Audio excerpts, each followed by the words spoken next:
I would like to welcome our amazing and anointed speaker, Pastor Amber Harvey. I had the pleasure of meeting her a little over a year ago, and she's just amazing. That's all I can say. Amber Harvey currently serves as a pastor and board member of the Storehouse Church and has been an executive leader since the church launched in 2005. Amber received her BA from Northwestern University, JD from DePaul University School of Law, and her Master's of Divinity from Liberty School of Divinity. And she is pursuing her doctorate in education and leadership. Her zeal for justice, leadership, training, and discipleship can be seen through her roles as an attorney focusing on nonprofit organizations and immigration. Director of Epic Leadership Program, and her participation in mission trips to South Africa, Cuba, Brazil, Honduras, Puerto Rico, Haiti, Dominican Republic, and Panama. Amber currently resides in Chicago and enjoys working as a consultant for nonprofits and speaking at seminars, retreats, and conferences that focus on leadership, justice, and Bible growth. Please stand to your feet and welcome this awesome woman of God, Pastor Amber Harvey.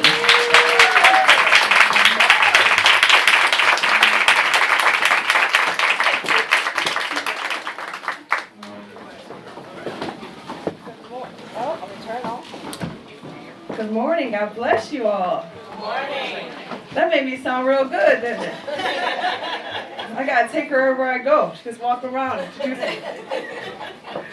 So it's a pleasure to be here. I thank you for allowing me to be here on this special day with the theme of bridging the gap, right? So we're educating about our past, we're empowering our present, right? And we are moving forward to elevate our future. So let me tell you, this morning, I had a little bit of a detour. So it's not my original outfit. I had my dress, it was ready. I had my heels, I had my hat. I was ready to show out with y'all. I had my bling, I was ready to go. And then weather happened, and some snow and some ice occurred, and my outfit had to be altered just a little bit, right? I had to go make a pit stop and pick up something on the way over. And then I was driving, and my car, for some reason, the four-wheel drive doesn't want to do the four or the wheel or the drive part, right? And so I was trying to navigate and fixing that issue. And so I was running here, and on the way here, I kept getting text after text and email after email from friends and family and coworkers and fixing problems that I shouldn't be fixing, right, on a Friday morning before lunchtime, right? So I'm trying to do that. And so I'm like, I have options. I either gonna come in late and miss opportunity to speak. I either can't come at all, or I can find a replacement for me, right? And so I'm like, okay, well, what do you want me to do? How are we gonna do this? So I adjusted my speed a little bit, fixed my perspective a little bit, and I showed up to be here. And so let me tell you though, that right there can preach a sermon. I'm gonna do a little sermon. I'm a pastor, I gotta sneak a sermon in really quickly, right? You guys are bridging the gap from where you are now to where you need to be. Because you have an appointment with the calling God's placed on your life, with your professional destiny, right, with your personal calling on your life. Some of you are being delayed because of your wardrobe. You are clothed in things that you should not be clothed in. Okay. Some of you are clothed in fear, and you're clothed in doubt, and you're clothed in lack of resources, and you need to alter what you're wearing so you can get to where you're called to be. Wow. Some of you are in vehicles that are not operating to the full potential. Wow. Some of your business models, right, are vehicles that are not operating to the full potential to get you where you have to be. Some of you are in relationships who keep distracting you with their problems and their drama and their dysfunction. And you're trying to be all things to all people, and it's stopping you from getting where you have to go. You have some options.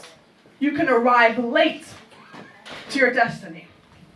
You can skip it and miss it altogether. Or you can find a replacement. Make no mistake, if you don't show up, there will be a replacement.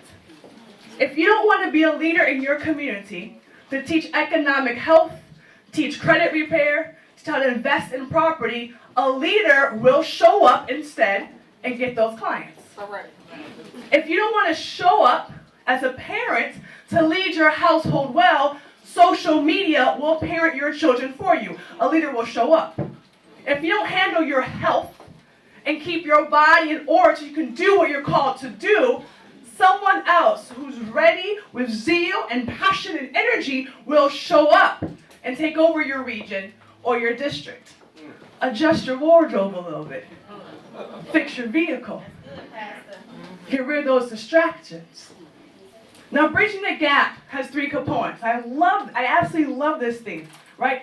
Educated by our past, empowering our present, and elevating our future. So this morning, I want to empower you a bit. The word empower means to lift up, to strengthen, to embolden. But one part is this. It means to give permission to. I want to give you permission this morning to walk into the fullness of what you need to do professionally, personally, spiritually, mentally, emotionally, and also just in your health and your family life. To give you permission. Find a neighbor and say, I give you permission. I give you permission. I give you permission. Sometimes we need to have permission because we allow perhaps our racial status or our gender status or economic opportunities to hold us back. And we need some people on our team to say, I give you permission. I give you permission to succeed in your business, to be an entrepreneur, to step up and to revitalize your community. Take ownership, right, of your region and walk it into a new destiny, a new calling. To be a leader, not just for your people, but a leader for all people. This council is not limited, right, to minorities. You're not limited just to women. Correct. You're not limited to certain geographical regions and neighborhoods. You are called to lead in the area of real estate for all people. I give you permission today to do that. Now, when you want to make a bridge, right? Very simple. I'm going to break down the structural complexity of a bridge in 3 simple steps. The first step is simply this. You survey the environment, right? What are you bridging? Where are you starting at? Where are you trying to go? Survey the land. So imagine we're going to make a simple bridge over water. Between 2 mountains, there's a river of some kind. We want to bridge over the water. Get from one top of the mountain to the other side. The problem is we love things the hard way. We want to scale down the mountain into the ravine, swim through the water, then grapple our way and climb up the other mountain. Like, ooh, Lord, I'd have made up to the mountain. That was just rough. It took me 78 years, but I made it. Ooh, I got that one client. Yes, I can retire my one good client on the west side. I am done. But if you can bridge the gap, Come on. how much easier is to walk on the bridge of grace up to mountaintop to mountaintop. We can skip so many valley moments if we understand how to bridge the gap. Step 1, you survey your land. Survey the environment. What's the integrity of the mountain? How things look, right? And what they do, it's so cool. When they're making a bridge over water, they take a section of the water, right?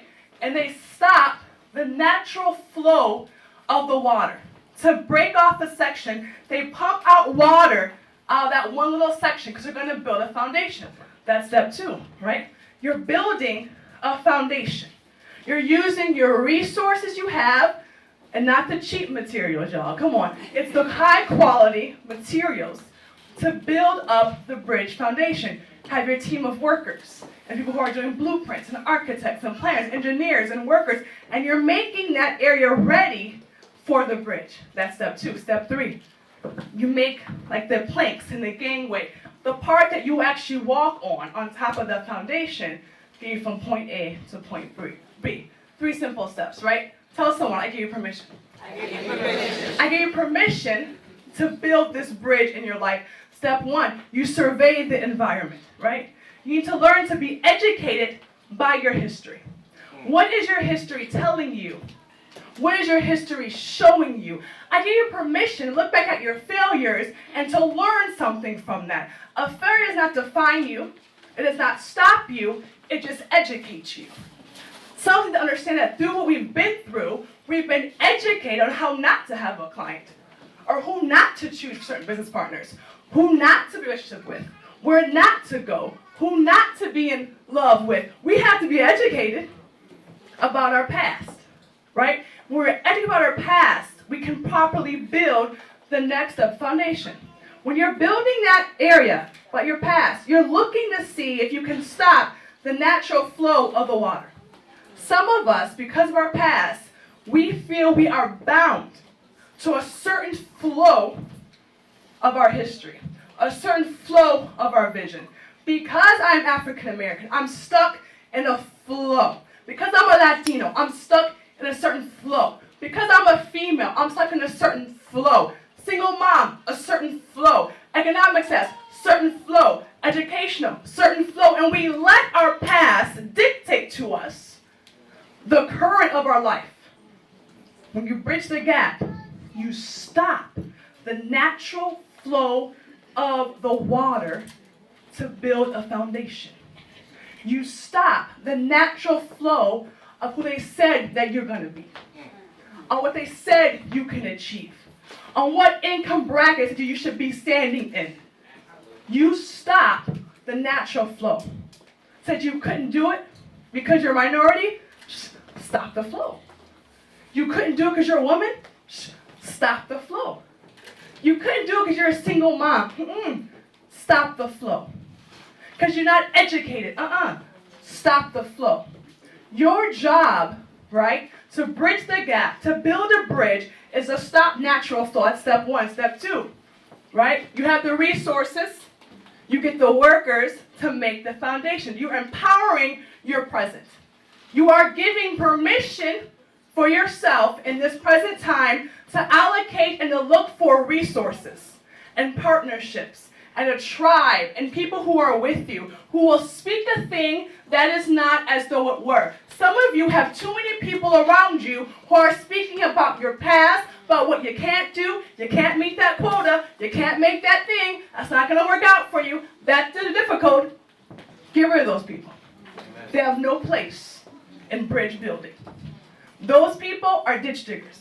Wow. They're the ones going down, making a ditch bigger. Let them build a ditch all by themselves. Because I'm giving permission to be a bridge builder. Right? And so you need to find what's around you. What are your resources? Now, I have a height that to me is pretty average, right? But I have friends and family who are considerably shorter. My mom, bless her, I think she's like 2 feet shorter than I am, but probably only 6 inches. But she's like really short, and I love her, but she's a little woman. I have friends, some of my Latino friends, they're just coming in about 5 feet, 5'2". And so when I'm with them in the picture, I normally in the back. So I'm like, I can't block, they can't see them in the picture. Let me get all the way in the back. So I'll be in the back, just kind of smiling and tilting over. Or what I'll do, I'm like gonna do like a selfie, I'll do the whole crotch down thing, like trying to be cute, but you're just like doing this weird thing. I do that all the time because of my height. So I change my position, I change my posture to accommodate those around me who are shorter. So that was also another sermon, but you missed that. But sometimes go back.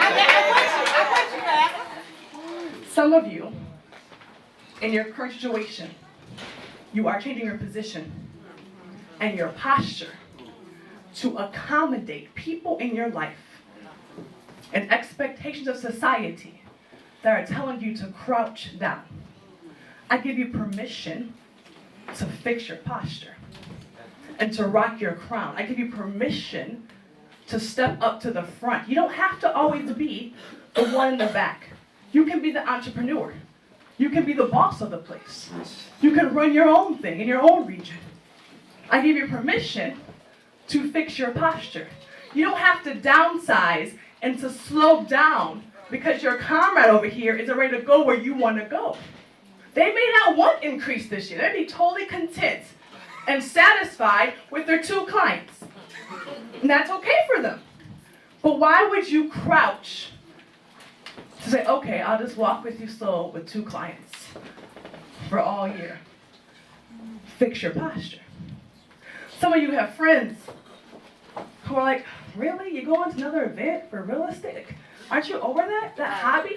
Is a hobby done already? Like, if you need a real job, what are you doing? Who's buying buildings anyway? It's Chicago. What's going on? Stop crouching to their mindset. Don't lower who you are to accommodate their mindset. I give you permission. Tell a friend, I give you permission. To build a bridge. Third step, right? You're building a plank.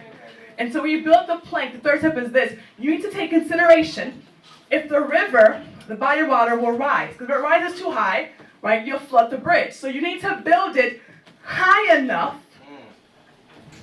That's third sermon right there, third sermon. Build it high enough, right, to accommodate any future disturbances, dangers, or floods. You need to elevate your future. Come on.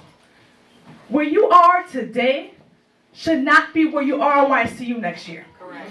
You elevate your future. You are not bound to your valley friends or your valley mindsets or your canyon genealogy. You're not bound to that.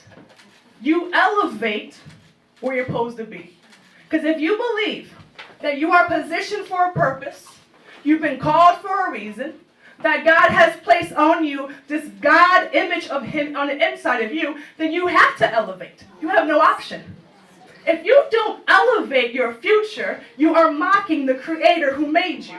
Because the one that I know as my Creator, He's not small, He's not limited, He's elevated. He's high and lifted up. So therefore, I need to be a leader who's high and lifted up in Him. Elevate your future. You have 3 options, right? 3 things to do. Very simple. You learn and you're educated by your past.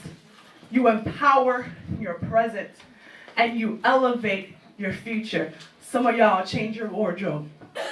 Fix your vehicle. Yes. Get real relationships. I give you permission. Thank you guys. Woo!